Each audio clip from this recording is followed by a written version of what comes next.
Bonjour tout le monde, je suis avec Julie qui m'accompagne aujourd'hui. Puis on voulait vous montrer 3 ouvertures d'épaules. Donc 3 postures de yoga qui vont aider avec la flexibilité au niveau des épaules à donner plus d'ouverture. Donc on va commencer avec la première posture qui va se faire avec une chaise. Prenez n'importe quelle chaise à la maison et vous pouvez l'amener sur votre tapis de yoga. Puis on va aussi avoir besoin d'un bloc. Si vous n'avez pas de bloc, vous pouvez prendre un dictionnaire peut-être pour le remplacer. Et du quatre-pattes, vous allez venir installer les 2 coudes sur votre chaise. Okay. Donc, assurez-vous d'avoir les genoux sous le bassin. Puis, je viens donner le bloc à Julie dans la paume des mains. Donc, Julie, elle ne tient pas le bloc avec le bout de ses doigts, vraiment dans la paume de ses 2 mains, puis elle squeeze le bloc. Okay.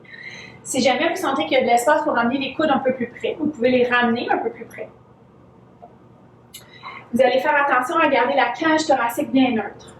Donc, Julie, on va démontrer si les gens sortent la cage thoracique, ce que ça donne. On descend vers le sol. Un petit peu plus. Ouais. Et tandis que quand on garde la cage thoracique neutre, on voit que la ligne est beaucoup plus droite. Okay? Donc, on va rester ici, cage thoracique neutre. On squeeze le bloc dans la paume des mains. Puis, vous voulez descendre les aisselles vers le sol, vers le tapis. Et tout ça, Julie, en respirant. Donc, on va prendre 3 bonnes respirations ici. Une grande inspire par le nez. Même chose à l'expire par le nez aussi. Puis, vous essayez d'avoir votre respiration de la même longueur.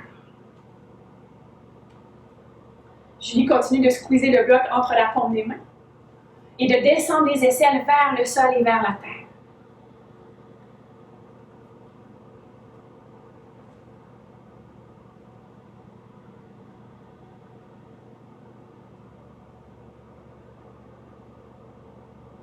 À la maison, vous pouvez rester peut-être entre 6 et 8 respirations. Vous allez voir, ça fait une bonne différence dans l'ouverture de vos épaules.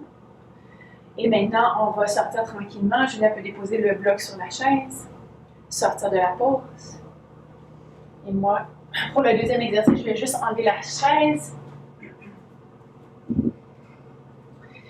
Et on va aller dans notre dauphin pour la deuxième ouverture d'épaule.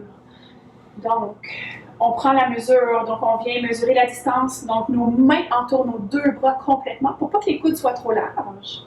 Ensuite, on va ramener les mains, et je vous montre ici à l'écran avant que Julie prenne le bloc. On a le bloc entre le pouce et l'index. Okay? Et on presse les 10 doigts dans le sol. Donc, Julie va venir prendre le bloc entre le pouce et l'index. Les 10 doigts pressent au sol. Okay? Elle garde les épaules loin des oreilles, les omoplates vers le bassin. Puis de là, elle va monter à l'expire, les hanches vers le ciel, venir dans son dauphin. S'il y a moins de flexibilité à l'arrière de vos jambes, vous pouvez garder une mini-flexion à vos genoux. Okay? Et le but étant de ne pas déposer de aucun poids sur la tête. Donc la tête ne touche pas au sol, ne touche pas au tapis. On veut vraiment presser les avant-bras au sol, monter les épaules et les omoplates vers le haut. Et on va tenir ici pour 5, on respire. 4, 3, 2 et 1. À l'expire, on peut redéposer les genoux au sol, front au sol, diriger les bras vers l'arrière de notre tapis pour relaxer les épaules dans un court balasana. Et vous auriez pu garder la posture du dauphin pour une dizaine de respirations aussi, pour sentir un petit peu plus de travail au niveau de vos épaules. On va y aller avec la dernière posture. Alors, Julie va venir se coucher sur le ventre. On va allonger le bras gauche à la hauteur de notre épaule. Puis on va tourner la paume de main vers le ciel. Oui, voilà. Et là, avec le bout des doigts de la main droite, on va se tourner sur l'épaule gauche de côté. On va venir amener le pied droit au sol, le genou est fléchi. Donc, la première étape est ici. On peut rester ici si c'est assez pour nous, puis qu'on sent vraiment déjà de l'ouverture. Puis, pour protéger la nuque, gardez vraiment le regard vers le sol. Si jamais on veut continuer, on va fléchir les 2 genoux, amener les 2 pieds au sol, puis essayez de diriger vos genoux vers la droite de votre tapis. Yes.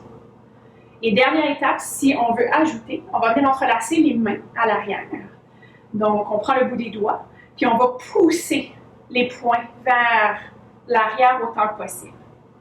On garde le regard vers le sol. On pourrait même appuyer la tête sur un bloc au besoin. Puis, le ventre se gonfle à chaque inspire. Le ventre se relâche à chaque expire.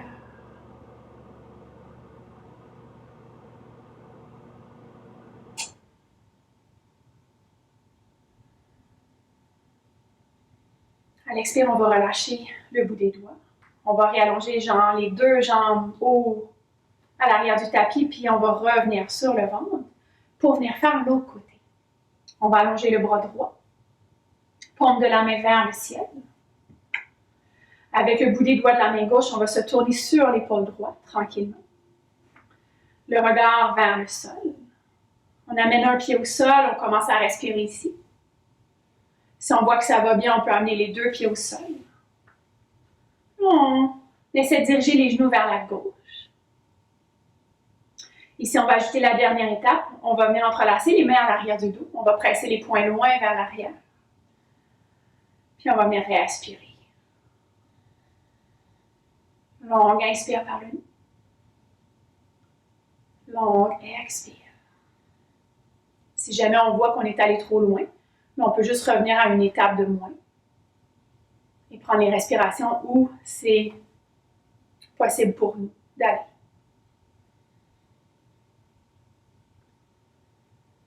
On va relâcher les mains à l'arrière du dos. On va réallonger les deux jambes. On va revenir sur le ventre. Et on peut retourner, on presse les mains au sol, retourner dans notre posture de l'enfant pour terminer. Quelques respirations dans Balasana, le front au sol ou sur un bloc. Alors, voilà pour 3 belles ouvertures d'épaules qui vont vous aider à créer beaucoup plus d'espace dans votre corps. Alors, moi puis Julie, on vous remercie. Namasté.